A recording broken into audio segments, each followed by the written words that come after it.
grab your cup. Let's talk about goals, because this is the time of year in particular when people are focused on their goals, right? So what goals might you have set for this year? Typically, goals are health. I want to get healthier. I want to exercise more, eat better, take better care of myself, sleep more. I just want to improve my health. Maybe I want to take on some symptoms if you've had health conditions, right? So health issues would be a goal. Another goal could be money, success in money, but I want to move forward in some way in my career and my status so that I'm having more money. And a third one typically could be relationships. I want to feel more connected. I want to have better communication. If you're not in a relationship, I want to have a relationship. If you are, then having it improve in whatever ways that it's maybe challenged. So those are three common goals, the three areas really of our lives, right? So if you have a goal in any one of those areas, I'm just going to use those as an example. Just look, is your goal really the thing that you want? I'm going to say it's not. Okay, stay with me. What you really want in each of those areas, let's go through them one at a time. With health, what you really want is to feel whole and complete. When we struggle with our health, when we know something is lacking, we feel like there's a piece missing or that our body is broken, right? There's a challenge in some way. There's, either broken or a dent, right? Like it just, my body isn't doing everything. I just want to feel whole and complete. With money, what you really want to feel, what you really want to attain is freedom. It's not really money. Money is the vehicle to get you freedom, but freedom to experience things, freedom to give, freedom to, have your family be in a certain experience of life, freedom rather than feeling like you're struggling or locked in somewhere. And with relationships, what you really want is love. You want unconditional love in your life. And it feels like another person will be the vehicle to that, will be the thing that really makes that happen. So the goals that we really want, if you're 100% honest with yourself, is to feel whole and complete, to feel free in your life, and to feel unconditional love. And we think, based on our culture and how we've lived and what we've been told, that those other things, those external things, will be the answer. When I'm fully healthy, then I'll feel whole and like everything is solid and complete. When I have more money, then I'll feel like I have freedom. And when I have the perfect person in my life, or the other relationships, even family relationships that are going better, then I'll feel love is in my life. I'll feel the experience of unconditional love.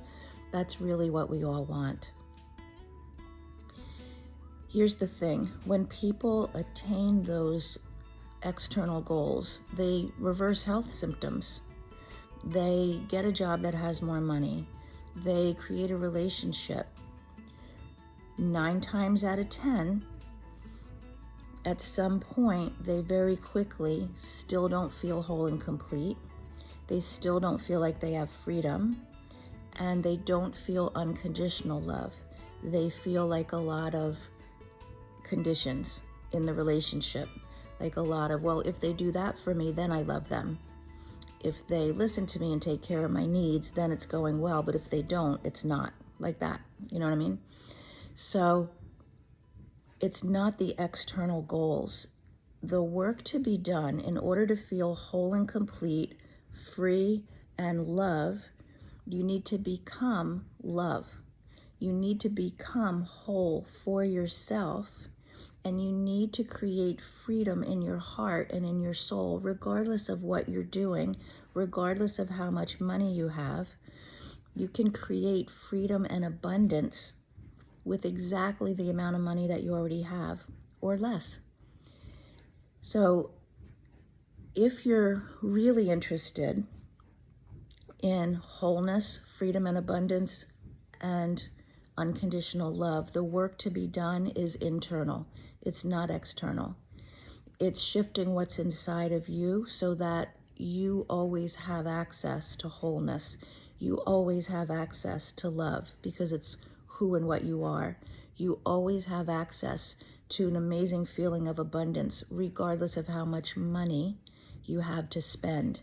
Then you've attained the goals that make life feel really good, that bring joy no matter what's going on.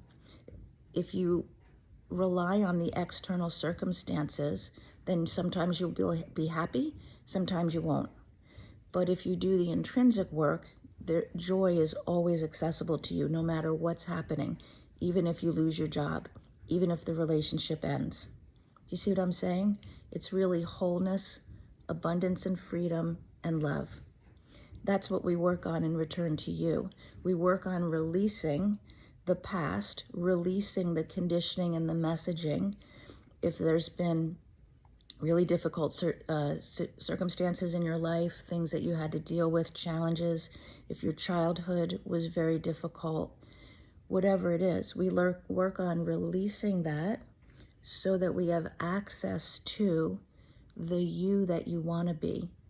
And it's called Return to You because it is what your intention in coming into this life. I think every one of our souls wants that, and to return to the truth of who we are, rather than striving for external acknowledgement that in the end never leaves us fulfilled. So enrollment for Returning to You is happening right now. If you're interested, if this resonates with what I've said resonates with you, then in the comments, just put Return to You or RTY or something that lets me know. I can send you a master class on a deeper conversation about what's really going on when you feel stressed and pressured and overworked and there's no access to freedom and abundance and love. I'll send you the master class and then we can connect if you want to talk about it, because the enrollment is happening now. So you can spend your year striving for whatever goals that you want, but think about if wholeness, unconditional love, and freedom and abundance would be life-altering. Because if it would, drop me a comment. Have a good day.